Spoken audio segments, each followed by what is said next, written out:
The third eye, the Agna chakra, that is the sixth chakra, holds the key to absolute clarity, perception, and manifestation. Today, you will understand how to access this third eye in order to shape your reality.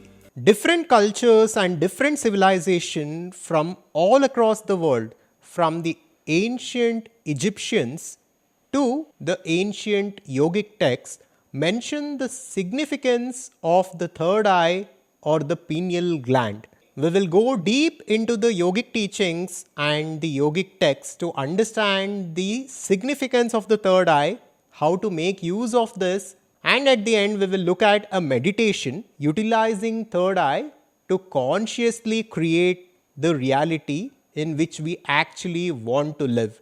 The Adhvaitha channel is about conscious living and conscious creation. Here we explore Vedanta and various ancient teachings from India to explore the nature of reality and to consciously create our lives. This video is divided into three parts. In the first part, we will understand the different chakras and their significance as per yogic texts. Patanjali Maharshi is said to have lived in around 5th century CE. He gave us the ancient Yoga Sutras and the Ashtanga Yoga. Yoga Sutras are powerful revelations on the nature of reality, on the nature of human body, both at the physical and the subtle level. In the Yoga Sutras, Patanjali Maharshi goes on to explain 114 different chakras and 72,000 nadis. Out of these, there are 7 main chakras and 3 main nadis which we will look at today. And each chakra is associated with a certain quality and a certain attribute, starting from survival instincts to samadhi or enlightenment. Now let's start with the Mooladhara chakra, which is the root chakra. Mooladhara, the word is derived from Moola and Adhara. Moola means the source, the beginning, and Adhara means support.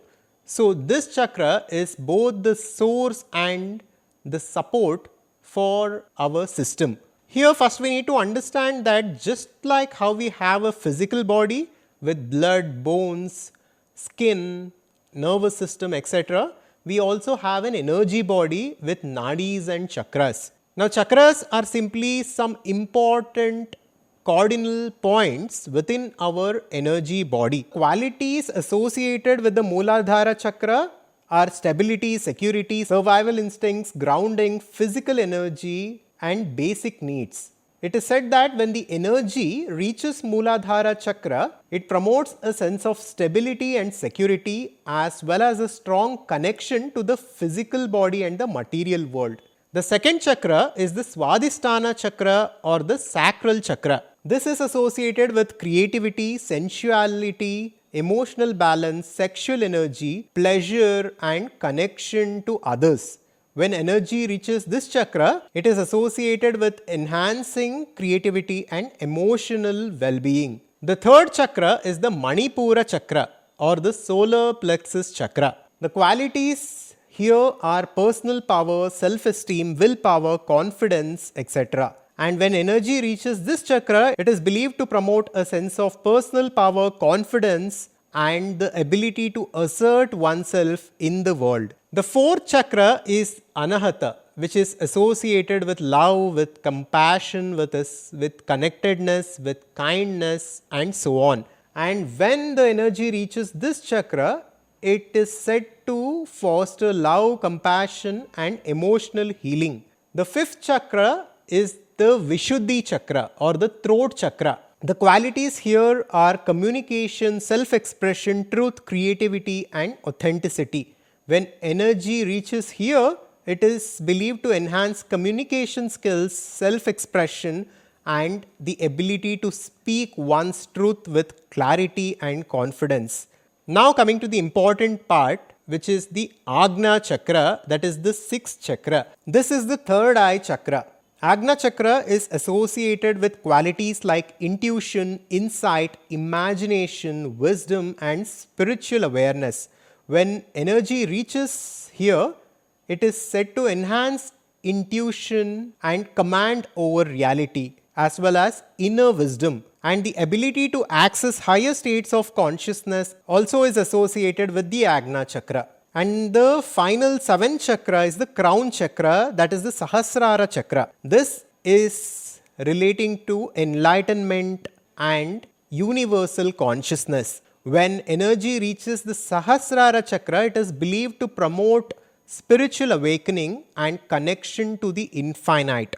But what we have to remember is that through our efforts and through our sadhana, we can only bring our energy up to the Agna chakra, that is the third eye chakra.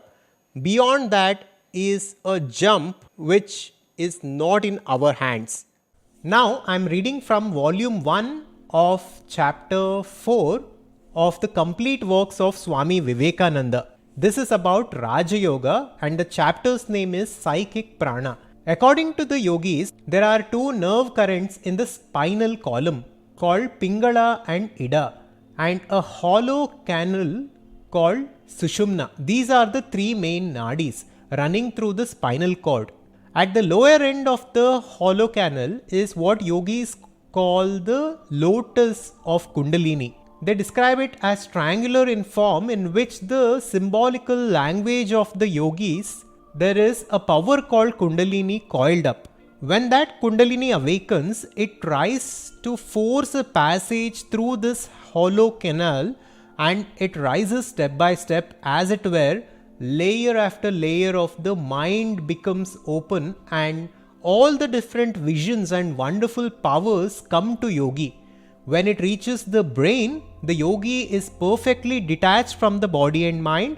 The soul finds itself free. We know that spinal cord is composed in a peculiar manner. If we take the figure 8 horizontally, there are two parts which are connected in the middle. Suppose you add 8 after 8, piled one on top of the other. That will represent the spinal cord.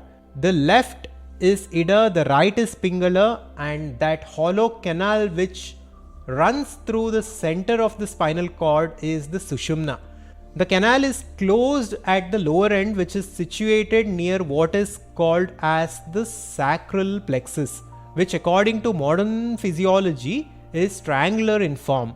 The different plexuses that have their centers in the spinal canal can very well stand for the different lotuses of the yogi. These are the chakras that Swamiji is speaking of. The yogi conceives of several centers, beginning with the Mooladhara, the basic, and ending with the Sahasrara, the 1000-petal lotus in the brain. And the rousing of the Kundalini is the one and the only way to attaining divine wisdom, superconscious perception, and realizing of the spirit. The rousing may come in various ways, through the love of God, through the mercy of perfected sages, or through the power of the analytic will of the philosopher. Wherever there was any manifestation of what is ordinarily called supernatural power or wisdom, there a little current of Kundalini must have found its way into the Sushumna. All worship, consciously or unconsciously, leads to this end. The man who thinks that he is receiving response to his prayers does not know that the fulfillment comes from his own nature. And Raja Yoga is the science of religion, the rationale of all worship, all prayers, forms, ceremonies, and miracles. In part 2, let us understand more about the Agna Chakra, or the third eye. This third eye, or the pineal gland, is the key for absolute perception. Agnya in Sanskrit also translates to command. So, when we take control of this chakra, or when energy reaches this level, one can command the reality and one can shape the reality. This Agna Chakra is the eye of intuition, and Agna Chakra is also associated with psychic abilities. So, the people who can read minds, who can communicate remotely. All this becomes natural for one whose energy reaches the Agna Chakra. And this is the reason why Lord Shiva is always shown with the third eye, to represent that he has absolute perception and clarity and control over the reality. The concept of the third eye chakra is a significant aspect of the ancient practice of yoga. The third eye is associated with the generation of endogenous psychotropic chemical called DMT and is believed to play a crucial role in the flow of energy in the body. The pineal gland, also known as the third eye, in some spiritual and philosophical traditions, has been the subject of scientific and philosophical inquiry for many decades. The significance of the pineal gland has been explored in various fields including biology, medicine, and spirituality. According to some articles, it has been suggested that the pineal gland, also known as the Agna Chakra, is located at the exact center of the brain. The pineal gland also plays a crucial role in the production of melatonin, a hormone that regulates the sleep-wake cycle and has various physiological functions. In part 3, let us understand the power of creative visualization. Creative visualization is a simple technique that all of us can use in order to create a conscious, fulfilled life for ourselves. So whatever it is that we want to create in this material world, this meditation and this method helps us to do it in an easy and efficient way. Now this method or this meditation doesn't mean that you should not take action, but instead it sets a certain kind of a tone and it influences the reality to make it favorable for you. And various meditation techniques and various creative visualization techniques prescribed by the Western authors and the Western trainers like the Silva method, etc., make use of the third eye. They understand the power of this pineal gland. Now, it is also important that before we use these tools, these methods of manifestation and reality creation, we need to be responsible. We need to be conscious. We should not create our reality unconsciously, especially with these tools.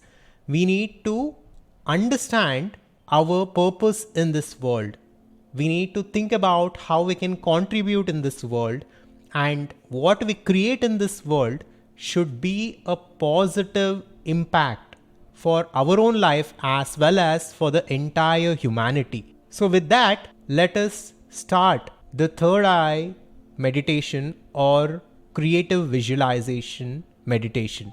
Now, for this meditation, you need to have a vision for your life. This is your ideal life. In a year, how would you visualize your ideal life? What is the work that you would be involved in? What are the kind of relationships you want to have? What is the kind of place you want to live in? And what is the amount of money you want to make? And while you're creating the vision, also think about how you wish to contribute to the world, what you want to give to this world. Once your vision is clear, you can sit straight, you can place your hands on your thighs facing upwards, and you can close your eyes and focus on the center of your forehead while slightly turning your head upwards. Now take a long breath in, hold it,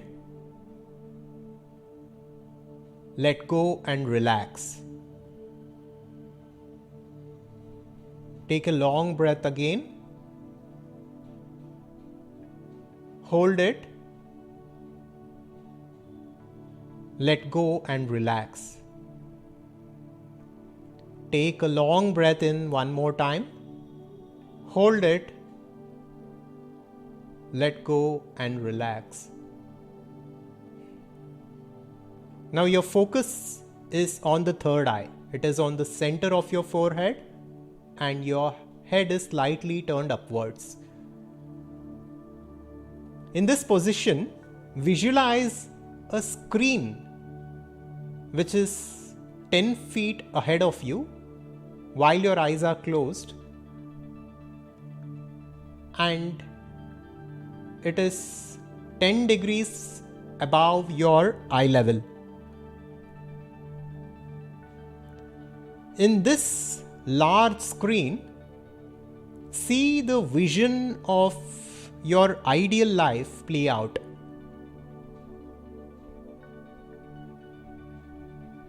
Breathe as you would normally, but keep your attention on this screen. Visualize the life that you want to experience first from a third person's point of view. From outside the screen, look at your life. Look at yourself in the screen. Look at your family. Look at the work that you're doing. Look at your contributions to this world and experience and feel what is happening.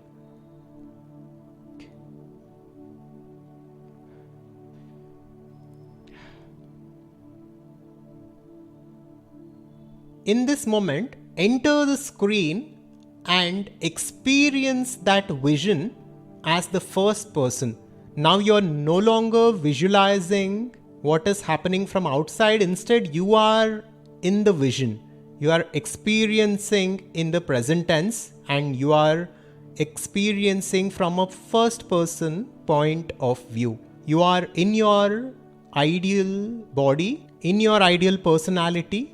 You are free of all the negative tendencies, limiting beliefs, and negative habits. You are experiencing your ideal life with the ideal people. You are experiencing abundance. You are contributing to society. You are living a conscious, fulfilled, and a successful life. Your relationships are beautifully unfolding. Your health and your fitness is in the right condition, in the ideal condition. You're attracting abundance in every domain, and you are experiencing success and joy in whatever you take up. Experience all this in the present tense. Take some time here and soak in this vision.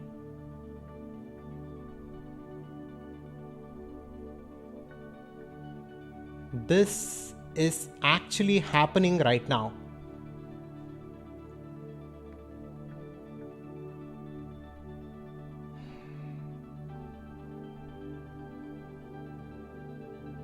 Take your time and slowly open your eyes. Now, this is the creative visualization meditation, or the third eye meditation, that you can practice every day. You are feeding the subconscious and giving it a direction. You are no longer your past self. You have become your ideal personality, and through this ideal personality, you will soon attract your ideal life. And also, one key thing in consciously creating our life is associating ourselves with the right kind of people. Satsang is very important. So we have created a community cum learning platform that we call the Adhvaitha Conscious Society. This is a combination of a community of like-minded individuals, of advanced educational programs relating to the teachings of Vedanta, conscious living, conscious creation, and nature of reality, and the right direction and steps one needs to take in order to live consciously and create their lives consciously the way they truly want to live. If you are interested in this, you can check in the description how you can join this platform, or you can visit adhvaitha.com. Thank you.